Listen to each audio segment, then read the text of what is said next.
Hello, I'm Jessitron, and this is an automation story. This is Neo4j. It stores all our connected data. And this is the GraphQL extension for Neo4j, which speaks GraphQL to whoever wants to call it over HTTP. In order for that to work, we need to tell the GraphQL extension what the GraphQL schema is, and we do this by posting an IDL file to it. One thing in that schema is the definitions and descriptions that come up in the docs section of the GraphQL client. So I can see here that a commit is described as a commit node, which is the default description, but not a very good one. To change that, I come to where we keep the schema.idl file, and I can edit it and add that description. The way to post this IDL to Neo4j is, well, I have something in my personal clipboard manager that brings in this nasty curl statement, and to get the token right for that, I had to create an account in the database, which required creating an account in GrapheneDB, and then I had to enter that login information into a different curl statement so that I could pull the right encrypted token out. And you can see why someone would just wait for me to get to work in the morning so I can do it. But not anymore.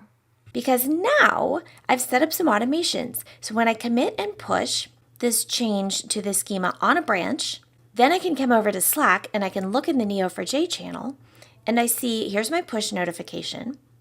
And this is a fingerprint that says that this push includes a change to the schema.idl. And then another automation responds to that fingerprint, to that change, by supplying this button that says push to staging. And when I push that, my automation goes to GitHub, retrieves this schema.idl file from my branch, and pushes it to staging using tokens and URLs that I've configured in our Cloud Foundry environment. No one else has to look that up. No one else has to remember how to do it because the button is right there for them. I also get this message that posts to the channel letting everyone know who pushed the new schema to production and exactly which schema it was because it links to the file.